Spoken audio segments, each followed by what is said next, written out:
So I was looking at the command to love the Lord your God with all your heart and all your soul and all your strength.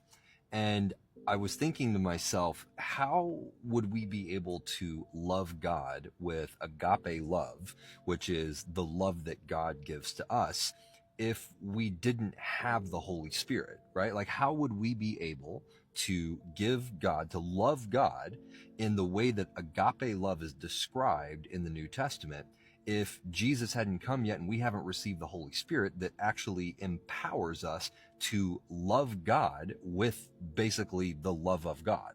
And then, of course, it struck me that obviously you wouldn't use agape love because this is Old Testament and it would have been in Hebrew. But I thought, well, surely the command to love the Lord your God, surely that word means the same thing. So I looked it up.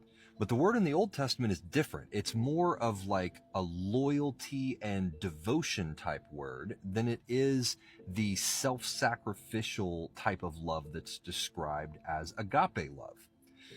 Which then that got me to thinking. If you look at Jesus' conversation about loving your neighbor as yourself, about midway through his ministry, at some point he says, "Now I give you a new command, to love each other as I have loved you."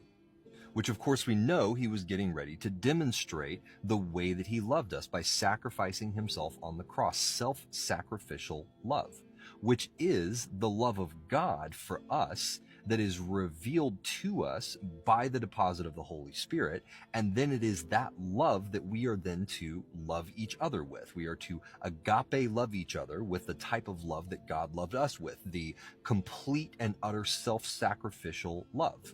And then it made sense why the word love for love the Lord your God in the original command wouldn't have carried the same kind of connotation, because God had not yet demonstrated to us what real love is.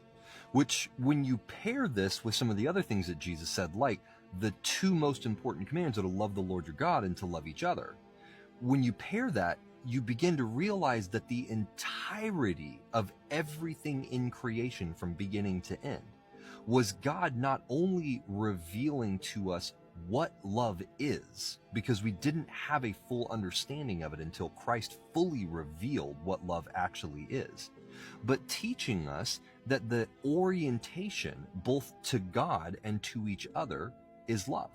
Which, going all the way back to what I started with the command to love the Lord your God, what's interesting about all of this is that I think oftentimes we get so hung up on righteousness, we get so hung up on right behavior and holiness and all of these things that are absolutely part of who God is, that we miss the fact that the very first command that he gave us pertained to love, not to behavior.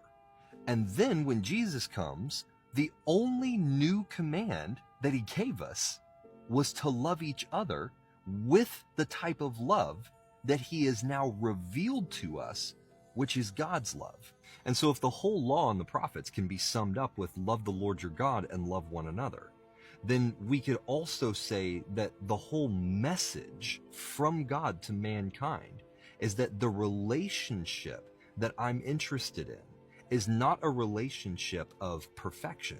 It's not a relationship of your good behavior. It's not a relationship based in really anything that you do. It's a relationship based in love, self-sacrificial love. Me demonstrating to you that I love you so much I'm willing to lay down my own life on your behalf to secure a relationship.